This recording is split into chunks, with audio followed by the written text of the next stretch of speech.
Expendables 4 with Sylvester Stallone. Cool, man. Cool. Okay, so we got our first look at Expendables 4 today, guys.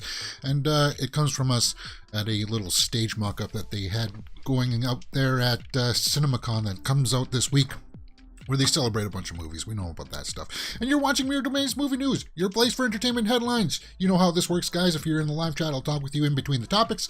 Afterwards, you'll be able to find all of these topics linked in time codes in the description and comment section below. Let's go in and take a look at these. Expendables 4. Did you know that was coming out? Yeah. First poster for the anticipated action sequel debuts at CinemaCon. Now, guys, this is not really that much, but we can see from this image here, I think I exploded that out a little bit. Oh, there's one for John Wick there as well. But we can explode this one for the Expendables. Let's take a look at that. Expendables 4. Statham is back. 50 Cent is back. Megan Fox is in this one. Cool. Dolph Lundgren. Tony Jaa. I think people will be looking forward to seeing that. Don't know who that is. Iko Kuas. Don't never heard of him. Randy Couture's back. Jacob Scipio. Levi Tran and Andy Garcia. Okay. Well, there's the logo, guys. They'll die when they're dead, is what it says here. Expendables 4. Is that Chuck? No, that's not Chuck. Well, I heard that like Arnold and stuff is not going to be in this one. So like the cast is just going to be dialed back to the to those people. And well, of course, we know that Stallone is going to be in there. And I think that's Statham right there. But what do you guys think about that? Let me know in the comments below. That's a real cool way to start off the story. This show today. Guys, if you don't know, there's a John Wick 4 one. So we'll take a look at some of these other images here, and then I'll go through my normal spiel. Everybody's talking about these images. They're just poster stuff for CinemaCon, where they they reveal some of their upcoming slate for this year. And what's this? Are You There, God? It's Me, Margaret, starring Rachel McAdams. Interesting, with Kathy Bates. Okay, don't know what that's about, but I'll have to keep my eye on that. Megan. I don't know what that is, but that looks creepy. Like she's a doll of some kind, like the thing around the eyes. From James Wan, producer of Annabelle and Blumhouse, producer of The Invisible Man. So James Wan and Blumhouse are teaming up for this Megan. What does that say there? Friendship has evolved. So it's becoming like a robot. It says a robot, like they're going for that Chucky angle. Cool, man. Top Gun Maverick has got a new stand out there. Yeah, and you're going to see this in the next month here. They're going to ramp up their marketing materials because it comes out on the end of May there. And that's one of my most anticipated movies for May. And I like the way that cutout works. That's cool. That's nice. That's really nice to see. But I think that's pretty much it, guys. Oh, yeah, you had a little clip from Stallone there, too. He just talks about filming a scene on there on the Expendables. I think that's all for this. Yeah. Okay. Oh, yeah. Okay, so we see the cutout there. Oh, there's one for Jurassic World. There's that orange poster thing that they were going for when it made it look like they're in the amber. Lightyear. It's got a poster out. Okay, so we saw all that stuff. Good. Good. We're all caught up. Good. What do you guys think about that? Let me know in the comments below and we will talk about it. Guys, it's Monday, so you know it's time for the weekend box office report. Now, before we go into the spiel, guys, normally we are Monday to Friday, 12 p.m. Eastern, but hey, some things come up. I may have to push it back again on Wednesday because I got an appointment at 10:30 and I don't know how long that's going to go. So I might have to push it back. I'll announce it in the community tab for you guys up there if you're watching this afterwards. Okay, guys, The Northman came out this weekend, and I wanted to really see how that came and fared at the box office. Wasn't good. Bummer. Let's pull up the box office numbers here now. Domestically for the weekend of April 22nd to the 24th.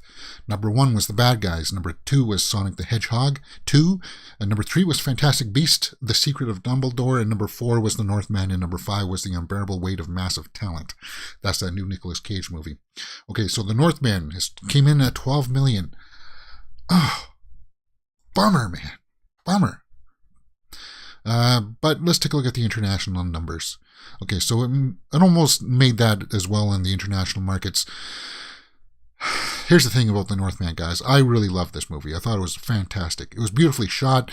I like the simplicity of it. That vengeance will consume you. But let's be honest and let's be realistic here. Northman had a budget of $90 million. And these numbers aren't just going to magically start going up. They're going to get cut in half now for the next week. And then they're really going to drop off once Doctor Strange comes out. So, it's a bomb. There's no other way to say it, but it sucks because you look at this top 5 list.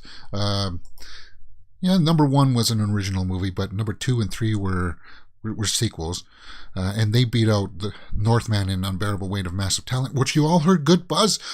All the good buzz out there for those 2 movies there, The Northman and Unbearable Weight of Massive Talent with Nicolas Cage, and that's all that they're faring. They're getting bested by the sequels, and even the sequels that people didn't even really like Fantastic Beasts. I know some people out there liked it, but just that bums me out. That bums me out quite a bit. Let's take a look at the Unbearable Weight of Massive Talent. 7.1 domestically and 2.4 internationally, so 9.5 worldwide. But that's not a $90 million film. It just looked like it was a lot of fun with Nicolas Cage playing kind of like a hammy version of himself. And I thought it looked great. But the Northman numbers, that really bummed me out. Let's go over and take a look at the bad guys that came in at the number 1 spot. What did it have there at number 1? 24 million, pretty much right on the nose there. Let's pull up those numbers. And this is that animated kids movie, The Bad Guys. It's got like animals. 24 million, 63.1 internationally. Wow. 87 million worldwide. So they'll be happy with that. Well, again, if you make something kid-friendly, guys, that's how you cash in. And looking at those top 3, those are, well, Fantastic Beasts is maybe not a kids movie, but it is in that Potter universe, so you're going to get a younger demographic. You weren't going to get that with the Northman, which is rated R. And what Unbearable Weight, was that rated R too? Oh yeah, it is rated R there too. So you got 2 rated R films there. And I know that rated R doesn't really mean that it's going to be successful or good or not. I'm just saying that the proof is in the pudding there, that, hey, if you make something more kid-friendly, then... But you can't make a story like the Northman kid-friendly.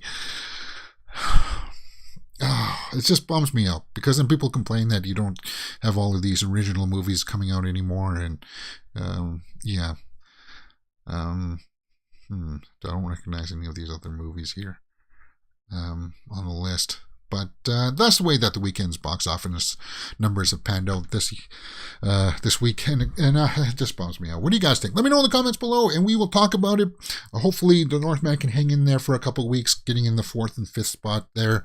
But if that's going to be cut in half next week, that'll be like 6 million, maybe. Fantastic Beast. Bummer, man. It bums me out. What do you guys think? Let me know in the comments below. All right, let's talk about this Batgirl story that may be moving to a theatrical release.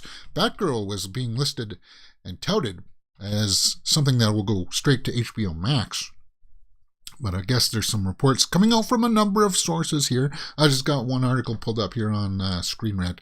But there are other sources telling you this story as well, that Batgirl may move from streaming to theaters due to WB changes, because they just changed over leadership there. There's a new guy in the head honcho seat. Zaslav, I believe is his name. And he has, well, different thoughts. And we know that Michael Keaton's Batman's going to be in this. And this was set for a 2022 release, so it's going to come out this year. It's going to be interesting to see how they play that, because everything that I've seen from this, like all the behind-the-scenes images and stuff, I think it looks like she's going to knock it out of the park in this role. It just looks like it has that clout, it has that weight, and going off the models that, hey, things work better in the theaters first and then go on to the streaming services, do it. Yeah, do it. I mean, what can it hurt? What can it hurt?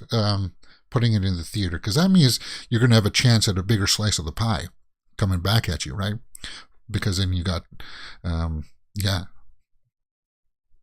people actually paying $10-15 for it instead of just paying a subscription fee for HBO Max.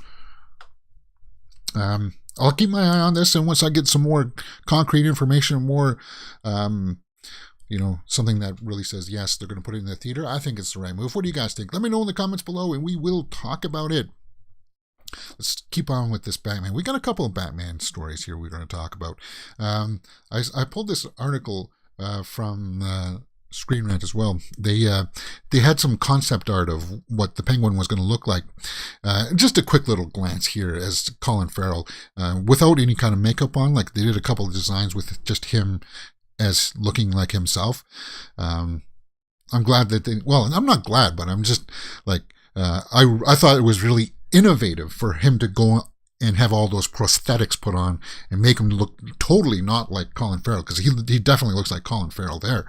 But let's take a look at some of this conceptual art. Okay, so if you go to these posts, they never really blow it up for you. There we go. All right, so he does still have that. I think we saw that jacket, didn't we? We saw that jacket in the movie. So he was wearing the same kind of costumes. Let's take a look at some other pictures here. Okay, he's got still has that gangstery look to him. Looks like his face might have been, or maybe that's just the art. Like they wanted to go with the scar. Now that looks a little too greasy. That looks like no, I don't like that. At least he's got a cigar there, though, right? The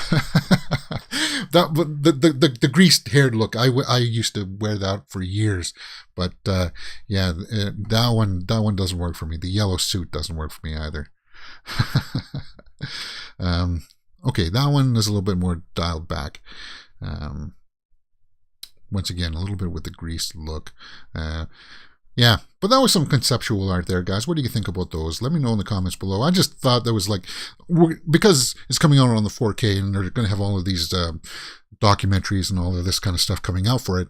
I was checking it out. And also, guys, if you are interested, I did a full movie watch along on the Batman. It's up on the channel, so go check that out if you want. Our Glass Vikings in the live chat says, very 1920s attire for Colin. Yeah, see that. I think it's a cummerbund there. That's kind of like an outdated kind of thing now, isn't it? The cummerbund. Some people still wear it with some tuxedos, but that one definitely with that kind of like the shawl kind of coat draped over him like a shawl. Yeah. All right.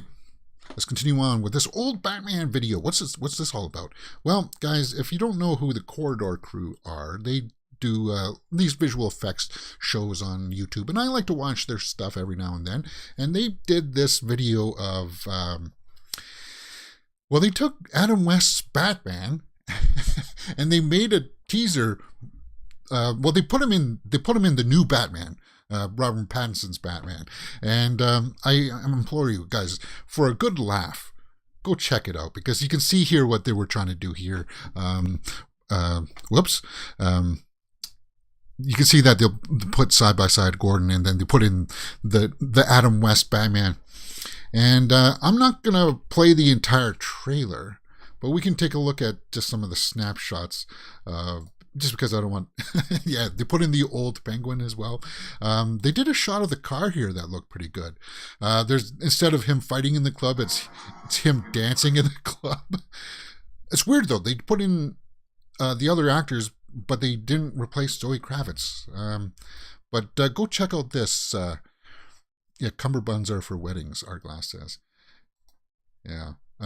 So they put in like the Batcopter in this shot.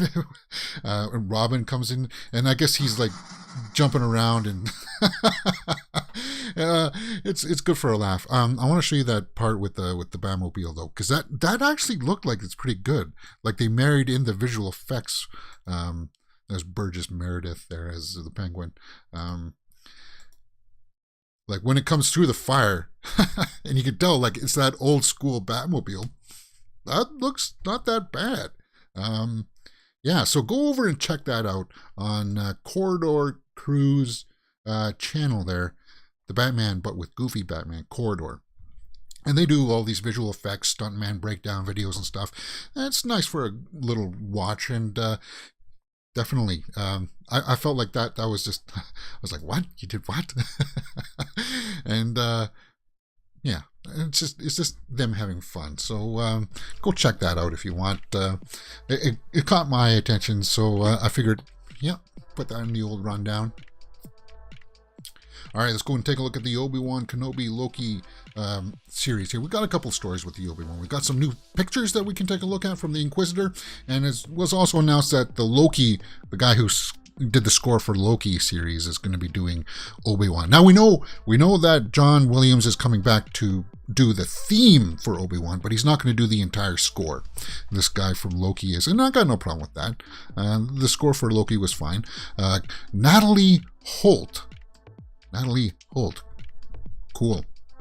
This makes her the first ever female composer for a live-action Star Wars project. Oh, so she's pioneer there. Very nice. And I can't wait to hear this. I can't wait to see this series. It's just a month away now, guys. We're going to get 2 episodes, and we'll do full watch-alongs for this series when it comes out for sure. Definitely. So let's take a look at some of these new images that just dropped. From what is it, Total Film Magazine, but we see Obi-Wan there in his blue. I think I pulled these out a little bit so that we can take a look at them in a little bit bigger fashion. Okay, so he's obviously on Tatooine or something here. He's gotten rid of the Jedi robes there. He's got like kind of that blue thing on there. I think that looks fine. I wouldn't Goofy Batman. I'd say pure genius. LOL. Hourglass Viking says in the live chat. Yeah, definitely. And that Old Batman Vid. It's worth the look. It's totally worth the look. Okay, so let's go on and take a look at more of these Obi-Wan images. This is that planet that he was on. Yeah, Total Film. We gotta look at the Grand Inquisitor there too. I didn't know that people hated the Inquisitor. Like a lot of people were really ragging on it for not looking the specific way that it did in the cartoon. And where is it? Did I mess that up?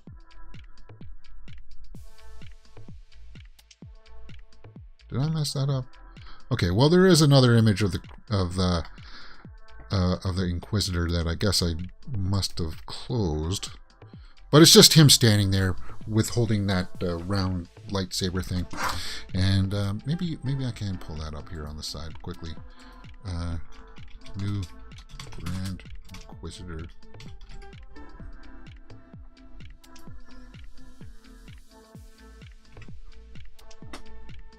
Yeah, best image of the Inquisitor. That there it is. I guess a lot of people were complaining that his head isn't tall enough because he's supposed to have like a very thin face. I don't really, that stuff doesn't really bother me, because as long as whatever this guy's doing, Rupert Friend there, as long as he's being portrayed as kind of like a menacing character, which he does look like he's going to be able to pull that off, I got no problem with the way that if his head isn't as thin as some people want it to be. I might do the Obi-Wan watch along with subtitles. I fear the excitement just burst my eardrums. Ha ha ha. Yeah. Yeah, so there's that look at the Inquisitor.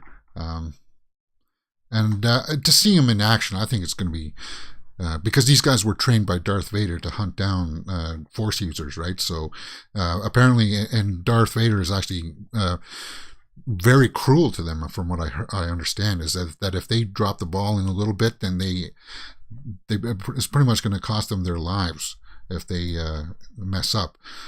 So that's why you get them to be so evil. But I think he looks great, and I can't wait for it. The end of May, guys, May 27th, I think it is. And 2 episodes will release. We'll do it on that show on that day for sure. But those are the new images. What do you guys think? Let me know in the comments below, and we will talk about it. All right. This isn't too big of a surprise, but Charlize Theron is back in as Cypher in the Fast and Furious franchise. She's going to be back in Fast 10, which is good. Hey, you can't go wrong with Charlize. There she is on set, and it's a black white photo. Looks like they're just getting prepped there to take a shot. And then she's with some thugs or something. Some guys in an elevator. I don't know what they're doing. They just seem to be sitting there. Are those her henchmen? But yeah, it was announced. I think they also had a picture of her and Vin standing next to each other, but I don't see it here. Okay. But as I said, that's not really that big of a story. Yeah, we'll have to see how that plays out. I'm sure it's going to be pretty much straightforward as that comes together. Let's move on to this Kraven story that did catch my eye, because Kraven is something that's because Morbius didn't do well. All of these other side projects where they're trying to set up the villains first, which I don't understand. If you're not going to use them in a Sinister Six, then why are you making these solo movies? But Aaron Taylor Johnson, he's a good actor, and he's Jack too. Like, he takes very good care of his body, and I'm thinking that it was a good casting, and it looks like he's going to have his signature necklace. Now let's take a look at these photos here from some dude. I can't even pronounce what the heck that is, but I'll blow these up for you guys. Take his first look here at Kraven here. So he's going to have the long hair. Looks like he's running with those weird glove-like running shoes, which I hear are supposed to be good for running because it helps support you like the way we were intended to run. I don't know about that, but I don't know if I'd like the feel of my toes going inside the little sock things. But yeah, we can see that he's got that necklace on there, that bone necklace. There's another costume there. And as long as he wears that big fur jacket at some point, yeah. I hope he does that at least once. You know, he's got a big coat like that. Very Bane-esque. Like, what's this? Some kind of claws. Yeah. And I just kind of like these projects I'm just keeping my fingers crossed on, because as Morbius didn't really land with a whole bunch of people, and with the look of Madam Web kind of, well, not doing so good either. I don't know how that one's going to pan out. They got a few more images here that we'll take a look at. He was standing next to, I think, one of the directors or something. Okay, so I can't blow that one up. I wanted to see. Yeah, that just looks like a director giving him direction there. But cool, man. I think as a start, that looked good. Let's see what some of the comments are here. I thought Wesley Snipes would have be a better choice. No. Is it a signature single tooth necklace when every image search for the character either shows him not wearing one or wearing the necklace that's a chalk block full of teeth? Okay, so some people are just debating over which necklace it is. There should be a petition for Scott Adkins to be Kraven the Hunter. Well, it's a little bit late for that, man. And trust me, and Aaron Taylor Johnson is a far more superior actor than Scott Adkins. I know Scott Adkins is good at the action. We know he can handle that, but as far as like delivering and carrying a movie, putting it on his shoulders, he's not that man. And very few people are. Very, very few people can put a movie on their entire shoulders. So no shade. I don't mean any disrespect with that. Aaron Taylor Johnson will need a lot more tooth and CGI to look like Kraven. Okay, just like RDJ did with the Iron Man. I don't know about that. I mean, what else are you going to CG on him? Like, once he puts on that big coat, guys, he'll look like it. And don't worry, he's got some range to him. Arglass Vikings in the live chat says he looks so different from his role in Bullet Train, and that's another one I'm looking forward to, is Bullet Train, because he plays like he plays a hitman in that movie, right? And yeah, I think that looks great. I think that looks not that bad. All right, Doctor Strange 2 gets banned. Oh, no. Don't say. Well, we saw this story last week that it was banned in Saudi Arabia. And I'll just reiterate here what I'm going to say, what I said then, because the LGBTQ community is going to have some representation in there with that America character. What's her name? America Chavez. Yeah. So I guess it's going to be banned in Egypt and with others in that region possibly to follow. So, you know what? And here's what I said about this. Hey, you know what? If you keep on doing these kinds of things and you try to keep yourself living back in the 1800s kind of thing, the rest of the world's going to go right by you, and we're going to evolve past you, and you'll be like, hey, I want to come along too now. What was wrong with me before?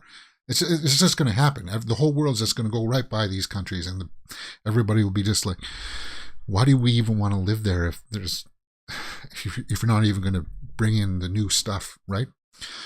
I agree. Scott Adkins, great stuntman, but can't really stick out the landing with the acting. Ruined IP Man 4 from. I haven't seen IP Man 4. I need to see that one too, because I really like that series. Donnie Yen, right?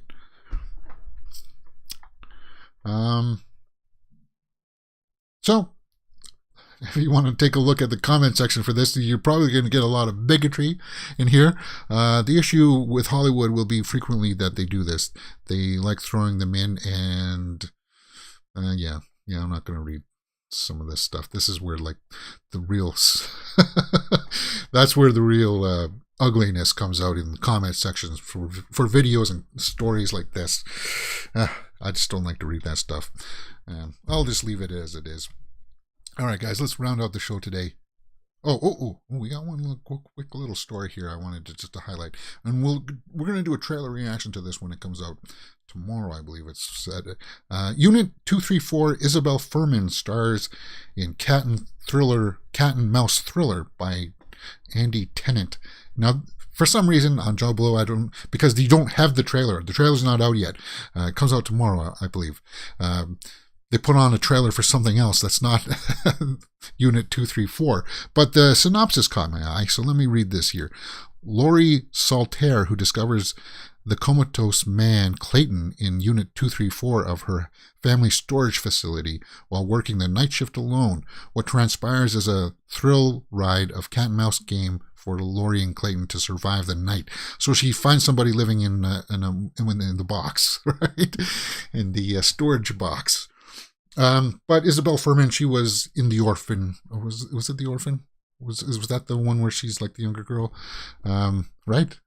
Yeah, The Orphan. And she's going to be in there's a sequel to The Orphan coming out, I think later this year.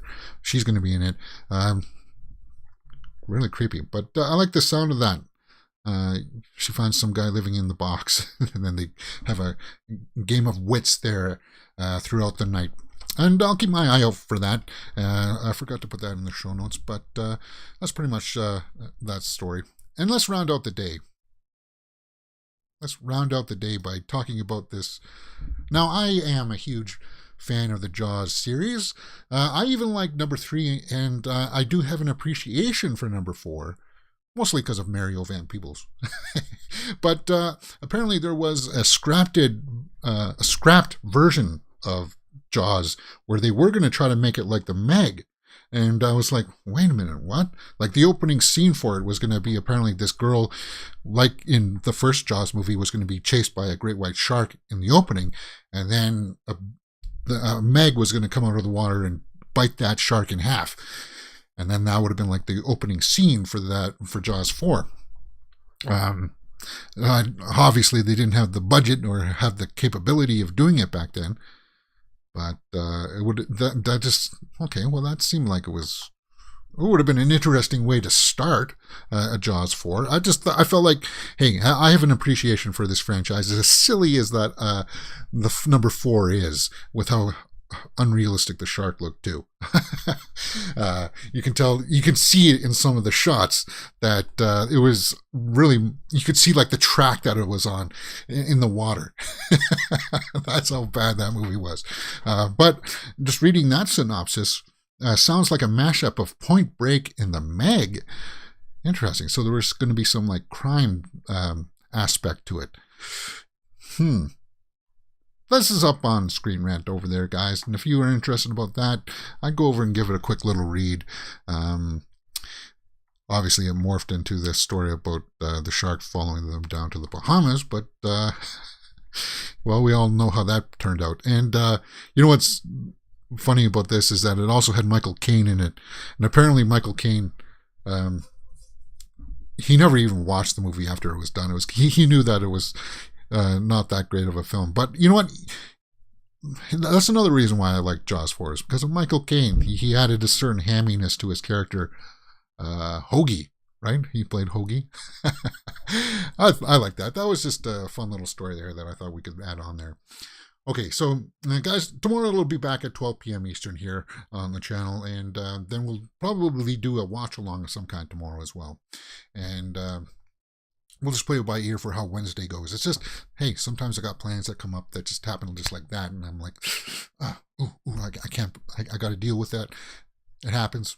But we did the show today anyway. What do you guys think about some of these stories? Let me know in the comments below. We'll talk about it. I think that's pretty much it for today. It's about half an hour show. That's normally what I do. I'm running behind on some other things too. So I'll see you guys tomorrow at 12 p.m. Eastern for more movie news. See you then.